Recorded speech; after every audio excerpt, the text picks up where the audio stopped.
ठीक है, आज हम बात करेंगे भाग 2 की। आपको पता है आपके संविधान में 22 भाग थे, अब 25 हैं।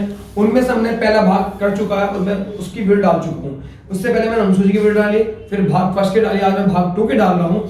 और भाग 2 जो है आपका, इसमें हम बात करेंगे नागरिकता के बारे में। जो भाग 2 है आपका संविधान का, ये नागरिकता के बारे में बात करता है। और इसमें आपको पता हो 5 से लेके 11 आर्टिकल तक दिए हुए हैं और सभी आपकी नागरिकता के बारे में।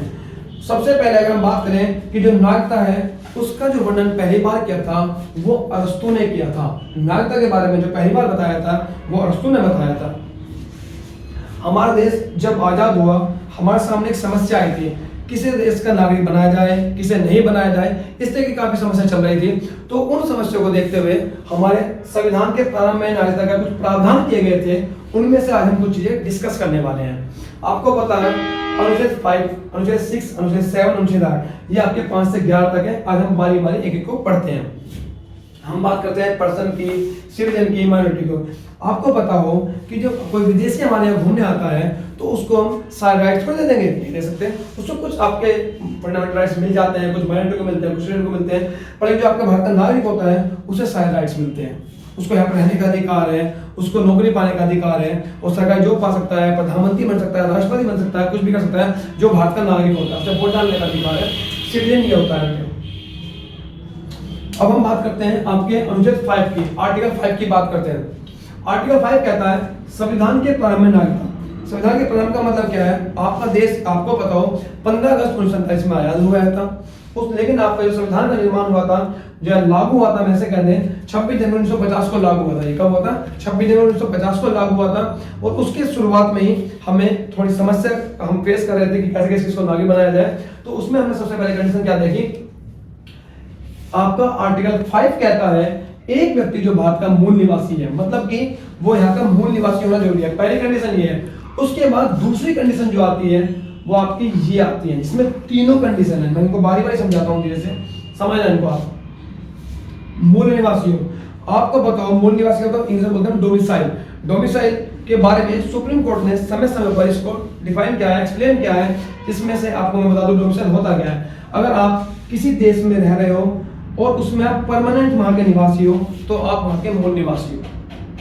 इसकी आप किसी देश के निवासी हो, मूल निवासी हो, तो आप अगर घूमने या किसी काम के पर्पज से किसी दूसरे देश में जाते हो, श्रीलंका जाते हो, चाइना जाते हो या अदर कंट्री में जाते हो, तो आप वहां के मूल निवासी नहीं माने जाओगे। मूल निवासी आप भारत के माने जाओगे जहां पर आप परमानेंट रहते हो। मूल निवासी होना जरूरी है आर्टिकल 5 के अनुसार। फिर इसमें दूसरी कंडीशन आती है कि उसका जन्म भारत में हुआ हो या उसके माता पिता में से कोई भारत में जन्मा हो या संविधान लागू से 5 साल पहले से भारत में ही रह रहा हो। मतलब कोई भी व्यक्ति, कोई भी जो बच्चा जो आपका भारत का नागरिक बनना चाहता था प्रारंभ में, तो उसमें 3 कंडीशन रखी गई थी।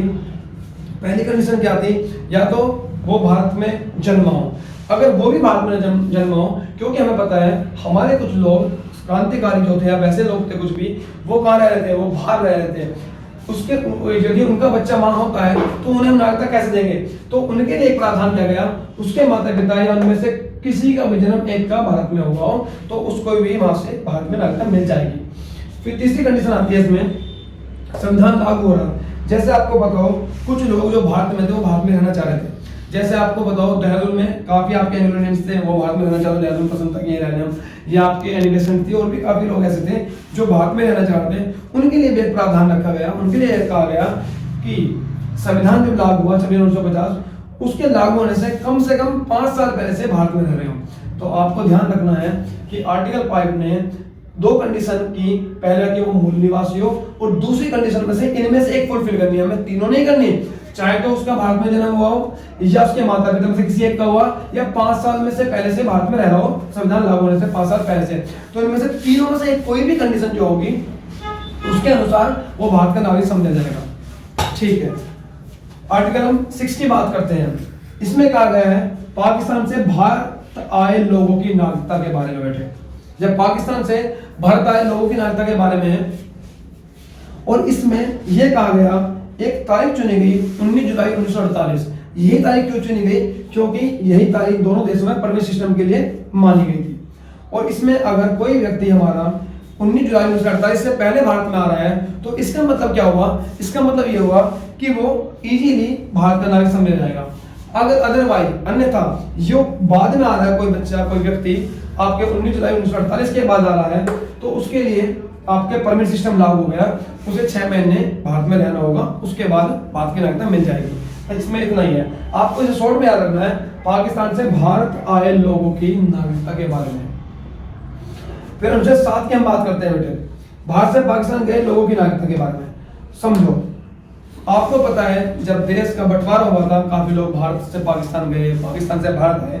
इसी प्रकार से जब भारत से पाकिस्तान चले गए और उन्हें वहां अच्छा नहीं लगा या पसंद नहीं आया, तो वो वापिस आना चाहते थे, और जब वो वापिस आना चाहते थे उनके लिए भी एक प्रावधान किया गया अनुच्छेद 7 में कि भारत से पाकिस्तान तो चले गए और पाकिस्तान से फिर वो भारत लौट आए, तो उनके लिए अनुच्छेद 7 कहता है कि ठीक है, इन्हें भी हम नागरिकता दे देंगे। 1 मार्च 1947 से गए लोग किंतु वापिस आ जाते हैं, तो इनके लिए भी 6 महीने का रजिस्ट्रेशन सिस्टम कर दिया गया।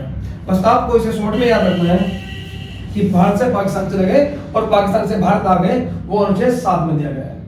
हालांकि अभी इतने यूजफुल नहीं है आपके आर्टिकल्स, पर लेकिन फिर भी एग्जाम पूछे जाते हैं तो हमें पढ़ने पड़ते हैं, ये शुरुआत के लिए बड़े यूजफुल थे। फिर अनुच्छेद 8 आपका कहता है भारत से बाहर रहने बच्चे के बारे में बात करता है। अगर आपका कोई भी बच्चा भारत के बाहर होता है, उसके माता पिता किसी जॉब के पर्पज से, किसी काम के पर्पज से, किसी भी तरीके से बाहर चले गए, और उस बच्चे को भारत की नागरिकता चाहिए, तो उसमें क्या होगा? या तो उसके माता पिता भारत में जन्मे हो, या उसके दादा दादी भारत में जन्मे हो, मतलब कोई ग्रैंड पेरेंट्स उसके भारत में जन्मे हो, या माता पिता भारत में जन्मे हो, तो उसे भी भारत की नागरिकता मिल जाएगी। पर लेकिन उसे जिस देश में भी रह रहा है, उस देश में वहां पे ऑफिस में जाकर रजिस्ट्रेशन कराना होगा बच्चे के लिए, उनके माता पिता को, तो उसे भी भारत की नागरिकता मिल जाएगी। इसी नागरिकता लेने पर भारत की नागरिकता समाप्त होना। कुल मिलाकर इसका मतलब क्या हुआ? अगर आप किसी भी देश की नागरिकता ग्रहण करते हो, तो आपके भारत की नागरिकता स्वतः समाप्त हो जाएगी। आपका अनुच्छेद 9 कहता है इस बात को, ठीक है ना? अनुच्छेद 10 क्या कहता है? 10 क्या कहता है? नागरिकता का बना रहना जब तक कोई अन्यथा कार्य न करे। मतलब कि कानून बना सकती है आपकी संसद कोई ऐसा, तो उस कानून के खिलाफ आप कोई ऐसा कार्य करते हो जिससे कि आपकी नागरिकता समाप्त हो सकती है, तो क्या कहा गया अनुच्छेद 10 में कि नागरिकता का बना रहना जब तक आप कोई अन्यथा कार्य ना करें। अनुच्छेद 11 नागरिकता से संबंधित कानून संसद बनाएगी। मतलब कि आपने नागरिकता के जो भी कानून है, जो भी इसमें नियम कानून बनेंगे, आगे कोई चेंज होना है तो कौन बनाएगी? वो संसद बनाएगी। ये संसद को कौन देता है इसकी पावर? अनुच्छेद 11 देता है। कौन देता है बेटे? अनुच्छेद 11 देता है। ठीक है, दोबारा से एक बार रिवीजन कर लेते हैं। आर्टिकल 5 के ने क्या बताया था? 5 ने तेईस से संविधान के प्रारंभ में नागरिकता, बिल्कुल। आपका 5 कहता है कि आप यहाँ के मूल निवासी हो। क्या हो? मूल निवासी, पहली शर्त उसकी है। दूसरी शर्त में कहता है कि उसका जन्म भारत में हुआ हो, भारत में हुआ, या उसके माता पिता का जन्म भारत में हुआ हो, या वो संविधान लागू होने से 5 साल पहले से भारत में रह रहा हो। 6 ये कहता है। 6 क्या कहता है? भारत से पाकिस्तान से भारत आने वालों की नागरिकता के बारे में बात करता है। 7 क्या कहता है? भारत से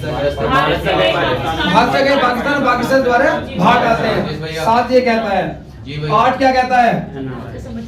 बाहर रहने वाले बच्चों की नागरिकता की बात करता है, जो यहाँ से बाहर रहते हैं उनकी नागरिकता की बात करता है। 9 क्या कहता है? अगर हम किसी नागरिकता लेते हैं किसी और देश की, तो हमारे भारत की नागरिकता समाप्त हो जाएगी। 10 क्या कहता है? नागरिकता बनी रहेगी जब तक आप कोई अन्यथा कार्य न करो, कोई ऐसा कार्य न करो जिससे देशद्रोही वाला है कुछ भी देगा, तो आपकी नागरिकता बनी रहेगी। 11 क्या कहता है? नागरिकता संबंधित कानून संसद बनाएगी। जो भी नागरिकता संबंधित कानून बनेंगे वो आपकी संसद बनाएगी। जी भैया, ओके भैया।